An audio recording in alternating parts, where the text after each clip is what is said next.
I knew something was wrong when my father awoke me that night. "You have to stay quiet, Princess. It's like a game," he would whisper. "We can't wake up your mom. I'm taking you home now." I was confused, but young and still covered in the haze of sleep as he led me out of the house to his truck in the driveway. Even my attempt to place the small bag I'd been allowed to pack in the trunk of his car was denied. "Just hold it, Bryn," he said, pulling me back from the truck. "We need to be quick." I cast a look back at our house as we pulled off, a modest 2-story home in the suburbs. My room was the second window on the top. It would be the last time I saw that house for years. I remember his face, illuminated in the passing street lamps as we drove. The expression he wore was unlike any I'd ever seen on his face before. In my youth, I attributed it to sadness. He and Mommy had been fighting a bunch recently, and I'd heard the word divorce shouted, which meant something, even to a 9-year-old. And now I know it was a sort of guilt I hope to never understand. We drove for hours before the fog of sleep and confusion faded enough for me to ask, "Is Mommy meeting us there?" My father's grip tightened on the wheel. "Your mother is... she's not a good person, Bryn. She wanted to take you away from me." I was confused. I knew my parents yelled and sometimes fought, but in my young mind, Dad had never hurt me. Why would my mother ever want to do that? Wasn't my father doing that now? He told me that we were going to a new house, that it wasn't ready yet, but he was building it, and he would make sure it was the best house I'd ever seen. I would be able to design it with him, put a pool in the bathroom, a slide in place of stairs. By the time we arrived at the location and his car was pulling to a halt, I had long since fallen asleep, my mind full of whimsical ideas about my new home. I arrived at a grim reality. The car was parked in the wake of the skeletal frame of a small house. It was by no means a palace.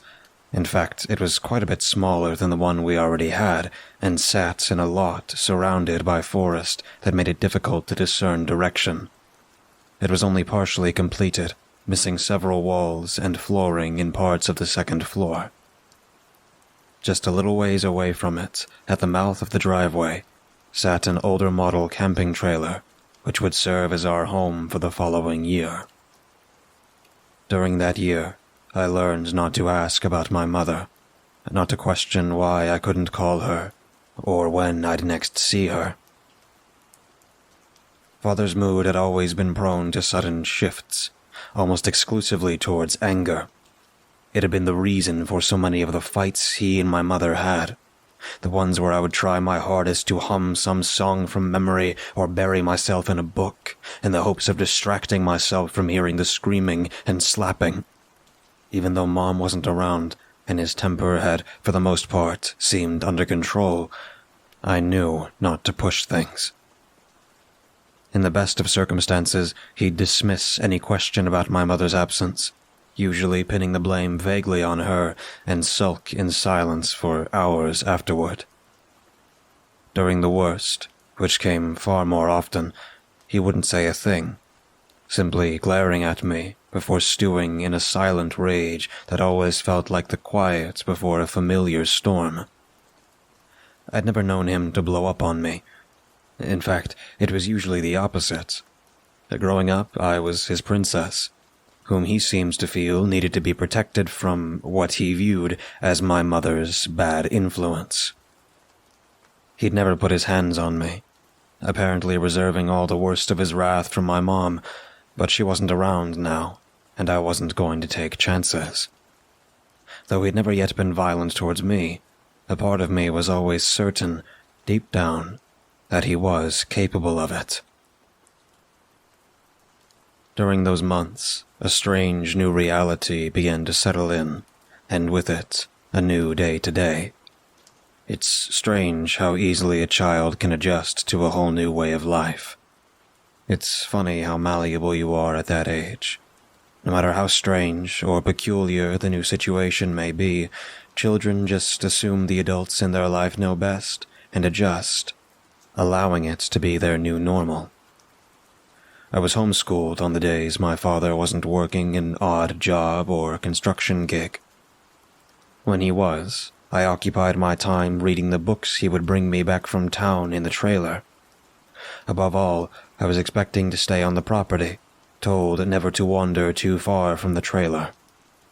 The hours home alone would grow boring, and in the boredom, I found the perfect breeding ground for longing. My mind would turn to thoughts of my mother and my old life. I missed my mother, my old room, and my old home, though I knew better than to express as much to my father, who never took well to discussion of our past life, as he called it. I would try and stave off the longing, flipping through the tiny picture books I had managed to sneak from my room when I'd packed, struck by an odd urge at the time. It contained my favorite photo of my mother and father, from months before I was born at their wedding. I had always thought my mother looked like such a princess in the image, her white dress and long brown hair that I had always taken after, styled beautifully, a far cry from the usual exhausted mother appearance. When that failed to suffice, I took to wandering that skeleton of a house that stood like a sacrificed corpse beside us as a distraction. Despite my father's many warnings against its safety, there was something about the creaky old shell of a home slowly filling out day by day into something livable that filled me with an odd sort of comfort as I wandered its halls. That all changed one day, entirely without warning, save for my father ripping out so much of the foundation of the house. He had been returning home from work, visibly stressed more and more recently. He'd been more insistent than ever that I stay within the clearing, not even venturing out into the forest anymore. Any questions on my part were dismissed with a brief safety in reply. Then, one day, my father didn't come home on time. 5 o'clock came and went. Sunset soon followed, and he hadn't returned. It wasn't until long after dark, and I'd fallen asleep, rife with worry, that I heard the crunch of his tires on the gravel path leading up to our lot. He didn't even come to the trailer, just straight for the ghastly form of the house, far more ominous in the moonlight, a sledgehammer over his shoulder. That was the first night of his digging. I watched from the window as he entered the house and began slamming the head of his hammer into the concrete. The quiet of the forest was pierced by the constant thud of metal on cement, chipping away slowly. I fell asleep that night to the incessant, almost haunting clack of his hammer against the newly laid concrete. It's not right. Not yet. The cement was too porous. Whole thing would have sunken over time. He'd offered briefly an explanation when I questioned him at breakfast the following morning about what I'd seen the night prior. I knew something was wrong, though. The woods didn't feel the same after that day, and the house even less so. Suddenly, its halls felt so hollow, foreboding. In the days following that night, when I was home alone, and the wind whistled through the hollow halls, I was certain I could hear a voice singing. There was a woman, her words indistinct, but an immeasurable sadness present in her tone as it echoed in the frigid air of the night. It was around this time that the dreams began plaguing me. They were always the same. There was me, the house, and a woman. The house stood like the remnants of something old and dead. Its wooden frame was replaced with pale bones, and thin veins running in place of errant wires. and at the center of the basement, she always stood. The woman in white, her face covered with a veil so thin and ethereal in the wind it appeared made of spider silk. She sang a song so sad, so familiar, that it almost sent a pang of sorrow through my heart. I approached, a sense of unshakable familiarity driving me forward. My hand would reach out for her veil, half expecting my fingers to tear through it at contact, and I always woke up. My face would be wet with tears, and an air of dread would cling to me for several minutes. I learned very quickly not to mention the woman, the voice, or the dreams to my father, after his reaction that following morning. I'd never seen him so pale when I brought it up. His face screwed, and his head seemed to turn on instinct to cast a glance down the hallway. He busied himself that entire day, refilling the ruined basement floor with cement and sequestering me to the trailer for safety reasons. For the next few months, things progressed as normally as could be expected. The dreams continued, eventually becoming an accepted part of life. Thoughts of my mother plagued me, all the questions I couldn't ask piling up. I missed her. I wondered if she knew where we were. I doubted it. Even at that age, I could now understand that my father kept me cooped up here for a reason. That summer, my father made a few friends on one of his latest jobs, and they helped him finally finish its construction. I watched as covertly as I could from the window on the trailer, staying out of sight whenever they were around per my father's orders. He was so proud in those final months of its construction. "Now we truly get to leave it all behind," he would say, gripping my hand. The look in his eyes were always so desperate, pleading, as though he were trying to convince himself. Then he'd wipe it all away with a smile as he looked on at the rapidly forming house before us. By the end of the summer, the house was complete. It was a modest, 2-story house, painted a vibrant yellow, which had been the color of my choice. It was a far cry from the castle my father had initially promised, but it was a home, and was surely going to be a step up from the beat-up old trailer. We spent the following weeks transforming the empty shell of a house into something of a home. Painting the walls in the small living room a regal sort of mahogany, my own room covered in facsimiles of unicorns, golden-haired princesses, and other things my father saw as being fit for a little girl's room. The dreams continued in the weeks following our move into the house, but they changed in subtle but disquieting ways. For one, the woman's song now didn't sound quite so distant. From the very first night we spent in the house, I had a dream of the woman. It was different this time. Her voice seemed not to come from somewhere outside, but carrying through the pitch-black halls of the house. It was as though the sound originated from somewhere deep within, the way it seems to almost carry through the walls, airy and chilling, as though the house itself were singing her somber tune. Over that time, I was constantly exhausted. My father started to notice something was wrong as I nodded off during dinners, but he obviously couldn't begin to suspect what. I often gave the excuse of not being used to my new room, which seemed to quell his worries. He bought the first TV we've owned since leaving home. It was a cheap thing, but it was thrilling to have something besides books to entertain myself with, and he was fine with that, so long as I avoided adult programs and only used it under his supervision. There were other effects of my lack of sleep, ones that were odd and harder to justify to myself. I was beginning to hear that strange singing even in my waking hours. Whenever I was just about to nod off, it would start, as if my dreams were beginning just a tad too early. I learned quickly not to react too much when the singing began its echo from behind our basement door. It was clear that, whatever it was, Father couldn't hear it. Time began to lose its meaning after almost 2 years.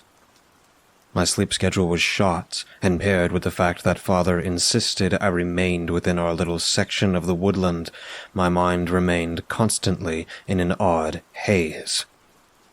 So when I began seeing the woman in white in my waking hours, I could only question my own eyes.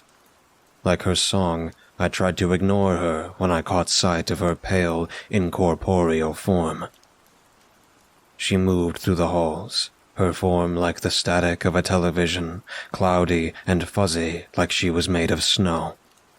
Where she passed, the dull red of the wall seemed to rot and decay, revealing necrotic muscle and tissue beneath. She would drift by, singing that song that felt so familiar, until she reached the basement door. Always the basement door. There she would wait, turning her head to watch me, as if waiting for me to open it. For months, I never did. I tried my best to act as though I saw nothing at dinner, when it seemed she appeared the most, keeping my eyes locked on my father as she'd wander past, on her way to the basement door. If I waited long enough, she would disappear, fading into nothingness. On some particularly disconcerting occasions, she stood behind him, staring down at him through that veil. Though I couldn't see her face, I could feel hate radiating from her. She remained like that until Father had left the table, at which point she continued on to the basement door. As time seemed to pass in a blur, my resolve began to wane. My father began to catch my gaze, wandering more and more often, roaming as if following something he couldn't see.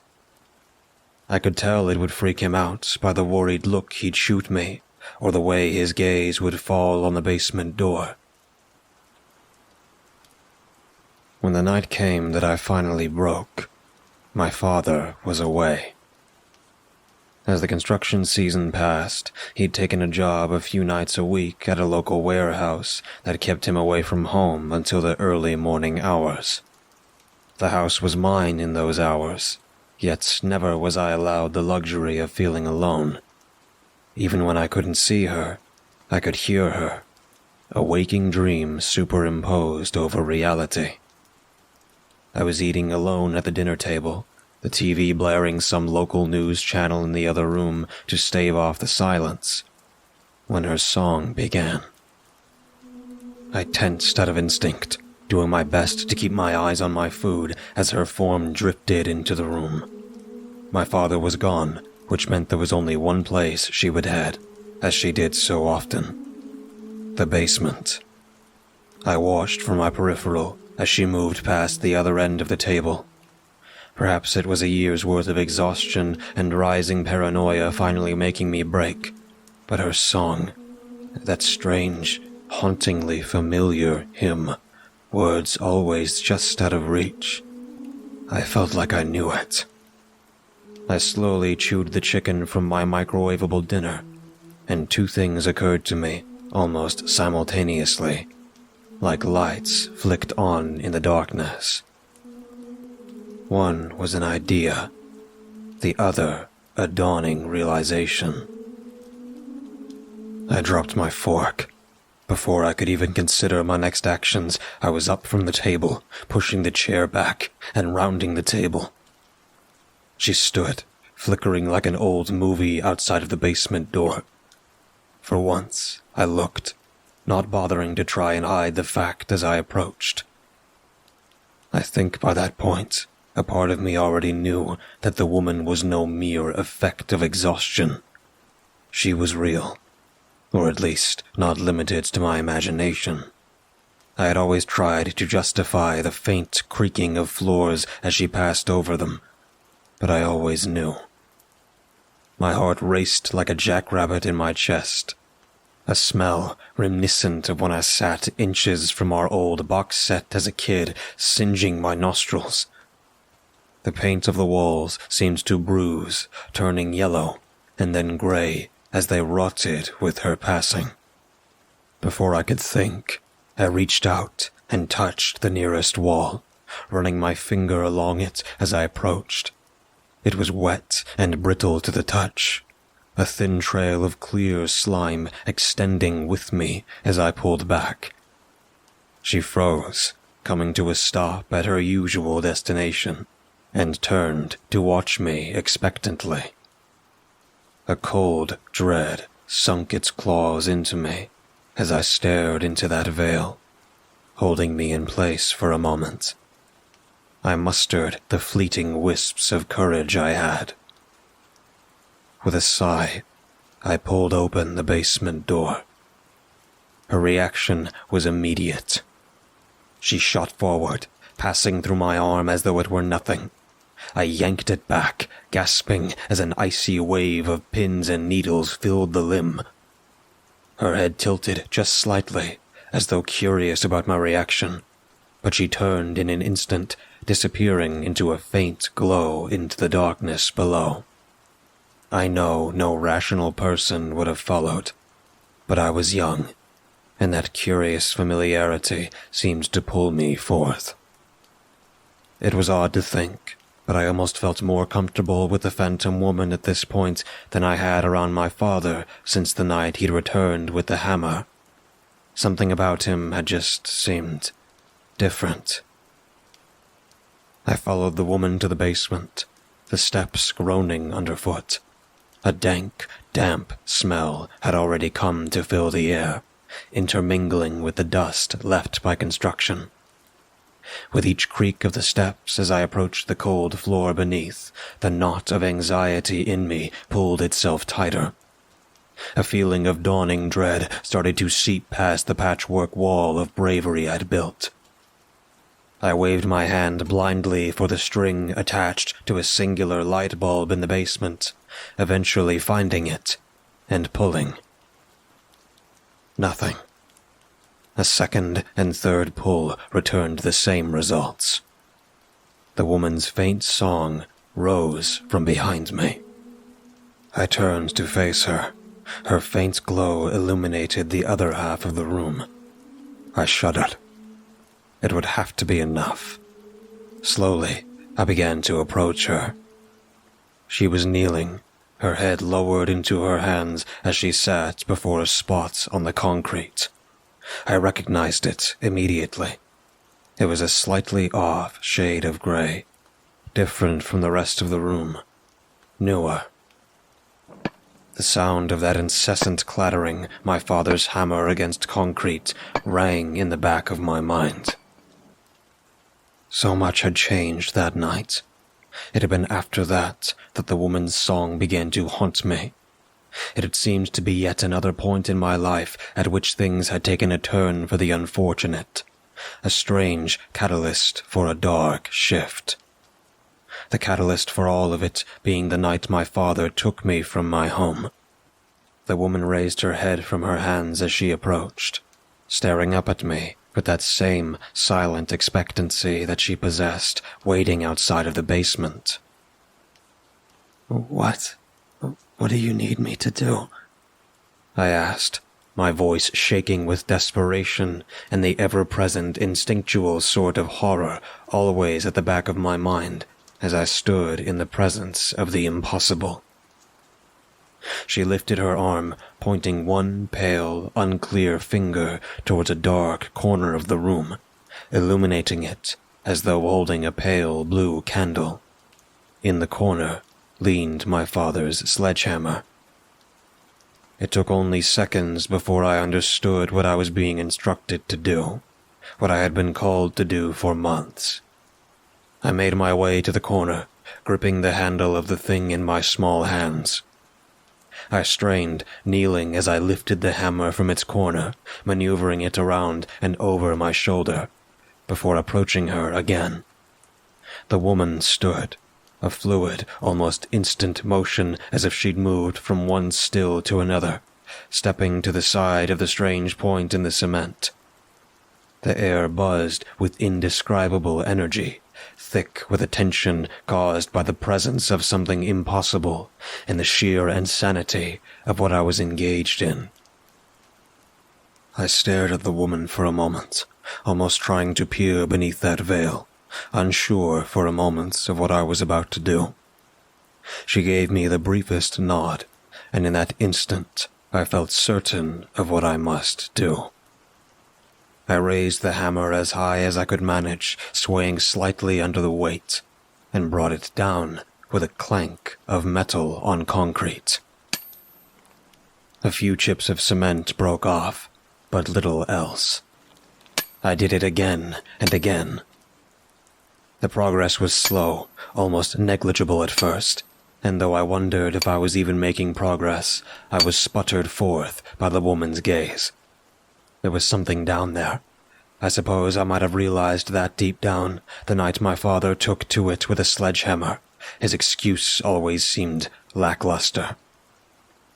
I continued like that for hours, until my palms were slick with blood and sweat, tearing open from the friction. I was drenched, my hair clinging to my forehead and my pajamas to my skin. My arms were on fire, but I continued, hours passing, until eventually I had made a significant dent in the concrete. There was something there, visible, just beneath the dust and debris. It was wrapped in cloth, white at one point, now stained a deep, rotten gray. The smell hit me immediately. I dropped the hammer at my side, stumbling away as my knees buckled and my eyes watered. The cold pit that had been present inside of me from the moment my father woke me up in my room stretched until it enveloped me. The stench was like meat long gone bad, almost like the cat that had been hit outside of my house when I was little and left out for the summer sun. It was death, pure and unfiltered. I felt tears running down my face and fought off the urge to relieve my bladder as my body shook in response to the smell. The woman turned and faced me, and in an instant she stood before me. One of her hands rose to my face, and I started to cry, but she continued, holding it as close to my face as she could without passing through it. I could feel a radiating coolness from her, faint, but there, and she kneeled until her veil was only inches from my face. She began to sing, that familiar, wordless hymn of hers. It echoed through the empty room, filling my mind with a sudden, much-needed calm. I felt my heartbeat slow, and my breathing returned to a steady pace. Upon seeing my reaction, she turned her head towards the crater I'd made. When she turned back, I knew what she wanted me to do. I nodded, steeling myself and moving towards the reeking hole in the ground. She followed at my side, and it brought me a comfort I hadn't felt in years. I kneeled at the side of the fabric, holding my nose with one hand, and reached out to grab at the edge of the cloth with the other. I pulled it aside. My heart dropped as my stomach flipped in my gut. There was the head of a corpse beneath, petrified, its gray skin clinging to the bone, and its hair. Its hair was almost a reflection of my own long, dark locks. "Mommy?" I breathed the words, my throat tightening, tears springing forth. I turned my head to face the woman who had been haunting my dreams, searching for some sort of answer. As I looked to her, the veil over her face, always obscuring her features, began to dissipate, fading like smoke in a breeze. And the pale, almost blurry countenance of my mother stood before me. She gazed down at her body, a look of sadness noticeable in the faint visual show of her features as she looked at me. And all at once, recognition bloomed, and everything clicked. The familiarity of her song, a song whose words I'd long since lost to time, but whose tone I would always remember as the lullaby my mother sang to me when I was younger. I'd seen her pale dress before as well. In the singular photo I'd managed to bring from her, it had always made her look like royalty. My stomach turned as I realized why my father had been acting so suspicious. He had killed her. He had killed my mother, burying her beneath my very feet. I felt like I might be sick. "Mommy?" I breathed again, an overwhelming mix of sadness, longing, and hope filling me all at once. She kneeled until her face was at my level, a sad smile spreading across her features. Why did you make me do this?" She frowned, her colorless eyes somehow glistening with emotion at that. It confused me at the time, but in hindsight, I imagine she needed me to know, needed me to understand I wasn't safe with my father. It immediately occurred to me that her color seems to be fading. That otherworldly sort of pale blue was now a faint white, like a light being gradually lowered. I could feel somehow that I had done it. Whatever it was she required of me, my mother, what remained of her, at least, was not long for this world. Her face fell, then screwed in an instant. A look of fury blazed over her expression. My heart almost burst from my chest. She turned to face the basement door, then turned back to me, her expression stern. She extended one rapidly fading hand towards the singular window in the basement, leading into a window well outside. From somewhere upstairs, a door slammed shut. "Bryn, where are you, baby?"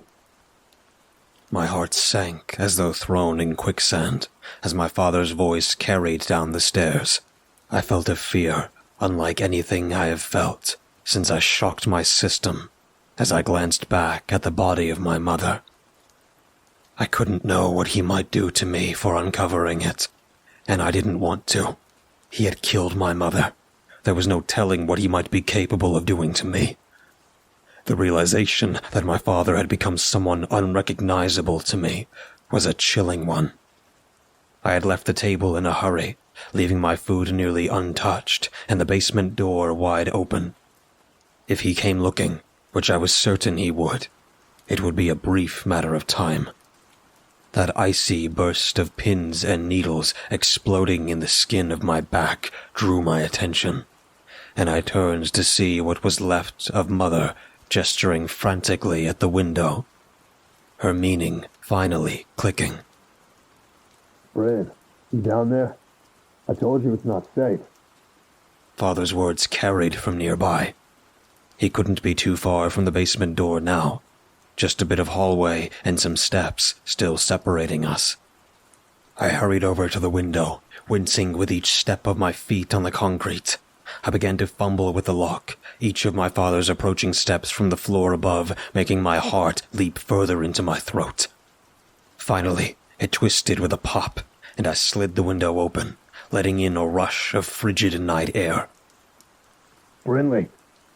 His voice was louder now, hoarse with a blend of rising anger and panic. The phantom woman, my mother, watched me with a longing expression as she kneeled beside her own exposed corpse. Her eyes communicated everything she was unable to say. "I love you too, Mama." She nodded her head once, pointing again at the open window. I climbed out, standing up in the window well and shooting her one last glance. She kneeled, almost prostrating, until her face was within inches of her corpse.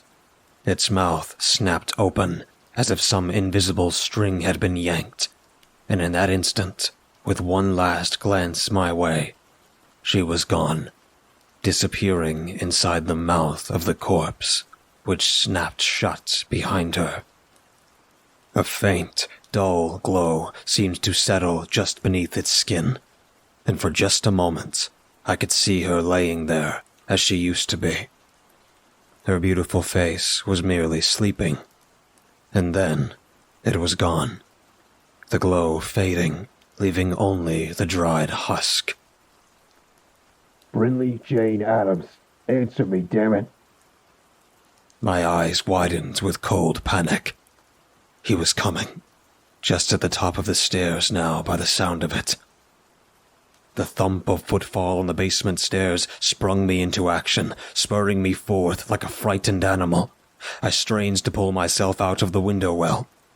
My arms felt hot and full of sand after my hours with the sledgehammer. I scrambled for some purchase along the rigid metal walls with my feet, eventually managing to boost myself up enough to slowly begin rising onto the ground above. It was dark out, and the forest around me was pitch black, with the exception of the faint light glowing from the windows of the house. I groaned as I pulled myself out of the window well, out onto the ground, but had little time to catch my breath. Oh God. Oh my God. I could hear his voice, his stunned whisper just a few feet away in the room beneath me.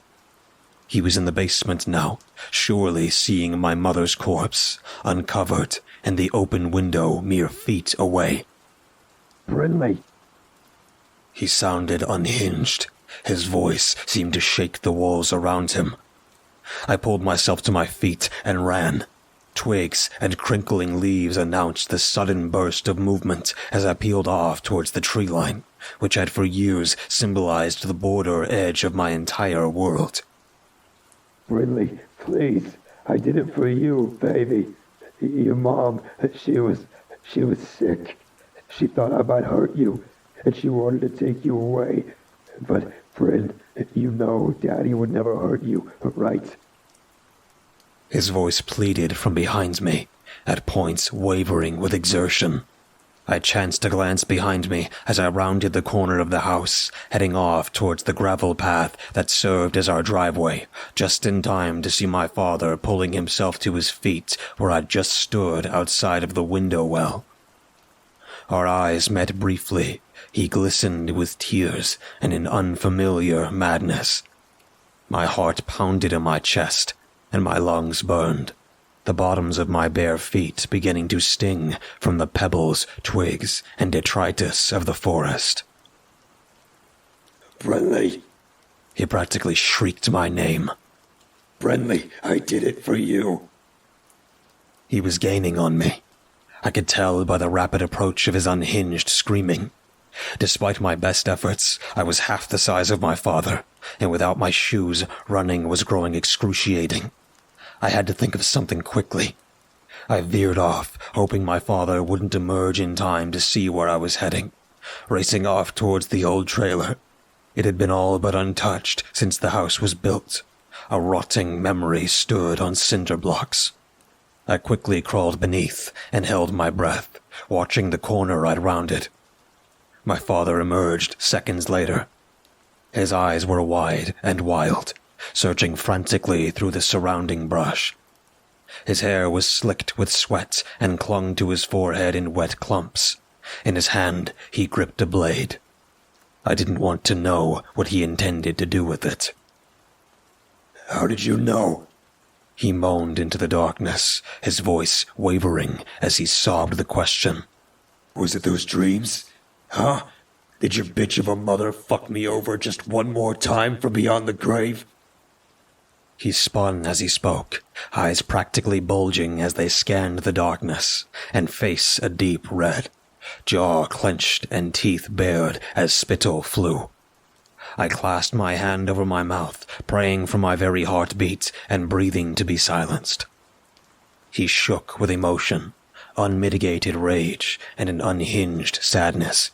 He screamed, loud and raw, kneeling down for a moment with his head between his hands, and my heartbeat practically froze as we stood almost at eye level.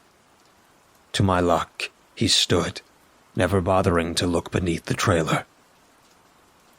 Brinley, I know you can hear me out there. I tried my best for you, baby. I really did. I tried to make sure you didn't grow up like her, that you were good and obedient. But I'm sorry, baby. I don't think I can help you. He muttered, head lowered in his hands. No matter what I do, half of you comes from her. And maybe you always were hers. His eyes snapped up, right at the trailer. He rose, his hand working nervously around the hilt of the blade, and rounded the trailer, opening the door. He thought I was inside. This was my chance. I carefully slid out from beneath the trailer on the opposite side as I heard the door shut behind me. I was no more than 20 yards from the tree line. If I could disappear into the woods, I could find my way back to the road eventually. It was risky. I knew he could potentially see me from the windows of the trailer, but staying put felt far riskier. Taking a breath, I slid out from beneath the trailer and darted for the trees. I was just passing the first line of old oaks when I heard the door slam behind me and the clamor of movement. Brinley, come here, baby girl. I'm not mad. I understand now you were never going to be mine, always hers, always poisoned by her sickness. But that's okay. Daddy's going to help you see Mommy again. I promise. It'll be easy. Just stop running. I felt jagged rocks and sharp twigs tear into my feet, but I didn't slow down, racing through the forest as branches whipped at my face and eyes. Come here, you little bitch. He roared the familiar, unhinged anger I used to see during his and my mother's arguments, finally taking full control. Father was bigger, faster, and angrier, but for me, I had been stuck on this property for years since we'd moved, limited only to the surrounding woods for any semblance of adventure. I knew them better than he did. There was a gulch approaching, through which a small stream ran. Farther down the way, a large cement pipe opened up into it, big enough for me to crawl into. The sound of breaking branches and earth trampled underfoot grew behind me. My father screamed a wordless, rage-filled scream. I let myself slide down the gulch, landing in the little stream below, pulling myself onto its banks, and ran until I reached the pipe, crawling inside. The faint trickle of water echoed through the long, dark tunnel, and a wet, damp smell filled the air. I stayed quiet. Footsteps approached from somewhere outside, and I felt my heart soar into my throat, threatening to suffocate me there as they drew nearer. The sound of water being disturbed as someone trudged through it made me freeze, right as a pair of legs appeared outside of my hiding spot. I held my breath, knowing my life likely depended on it. Brinley, you come back here, damn it. I jumped, but managed to stay quiet. Brinley. He called again, voice lower, raw with emotion. He stayed out there for what felt like hours, but couldn't have been more than minutes, moaning my name like some phantom as he roamed the woods in search of me. The moment he left the spring, I was gone, darting through the woods, regardless of the injuries to my feet, refusing to stop until I reached the nearest active road. I nearly got myself killed, throwing myself in front of the beams of the approaching pickup, signaling them to stop. Luckily, they managed to stop mere feet away from me. Well, now what in the fuck are you The driver began, a big, burly sort of guy with a thick, red beard. He paused as soon as he got a good look at me. I must have looked like a mess, a 12-year-old girl covered in sweat and filthy water, clothes torn from prying branches, feet bleeding, and eyes red and puffy. I offered the best, brief explanation that I could. The truth. My father had killed my mother and was now trying to kill me, leaving out the unnecessary details for time and a doubt that it would make me seem anything other than crazy. I suppose I was lucky I hadn't stumbled into a worse creep.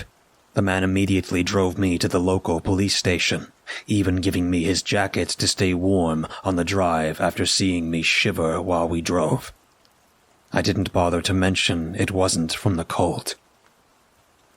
When we arrived at the station, the cop at the desk's eyes widened upon seeing me, her face going pale at first. "Holy shit," she breathed. "Brinley Adams?" I nodded, confusion and exhaustion covering my thoughts in a haze. "You're alive," she breathed, as if looking at a ghost. She stood from her chair, giving the man a questioning look, causing him to raise his arms in a placating gesture, and began explaining. "I just found her on the side of the road and almost hit the damn kid. She was a mess." The woman rounded her desk, kneeling in front of me. "Brinley, you've been missing for almost 2.5 years, ever since the night your father—" She trailed off, looking somewhat uncomfortable. "Killed my mom," I finished, eyes glazing as the words seemed to finally hit home. She nodded, pressing her lips into a thin line. "I know it's going to be hard, but one of the other officers is going to take you to a room and ask you some questions, okay? I need you to tell us what happened these last few years." I did. The woman called her colleagues, and before long, the precinct was abuzz with news of my return. Apparently, my disappearance had become something of a minor phenomenon in the area, old reports of my being seen years prior stirring our ordeal into something of an urban legend. The morning after my father had taken me, my mother had reported the kidnapping and was raising hell to get me back. Her efforts were blowing the story up, and my father had apparently been on so many posters, billboards, and newsreels that I was something of a minor celebrity in the area. They couldn't be sure, but when my mother disappeared, they suspected my father had played a role, but with him still MIA, it was impossible to prove, and so the case of her murder and my kidnapping both fell cold. Until my miraculous return. By the end of the hour, officers had already been dispatched to my father's house in search of him. They found him in the basement alongside my mother, having repainted the walls with his brain and the business end of a shotgun. I spent some time in the foster care system before they eventually found my next of kin, a cousin of my mother's who was willing to take on the responsibility of raising me. As ridiculous as it seems to survive what I did, I lived a relatively good life, all things considered. My past would always be marred by the hideous scar of what I'd experienced, and my nightmares were plagued by half-remembered memories of phantom women and the sound of a sledgehammer. But I was alive, and each passing day was another handful of dirt on the coffin of that memory. Or it had been. I had been content to limit my recollection of the event for the odd therapy session. Never once would I have considered reliving it all in the form of a story, but, well, I guess I don't know what else to do. I'd almost convinced myself I'd misremembered much of the events. Through therapy and self-doubt, I'd been more than willing to rationalize the things I'd seen and heard as some convoluted coping mechanism my mind had devised to lead me to a conclusion I must have somehow knew deep down and provided the closure I needed. But now, I'm not so sure. It began last night. Last night, as sleep began to pull me into its murky depths, I heard something eerily, unshakably familiar, that sent a cold chill down my spine. From somewhere, outside of my house, amidst the surrounding forest, echoed a sound I recognized, wordless but unmistakable. It was the rage-filled cry of a man, one I had heard many years before. My father.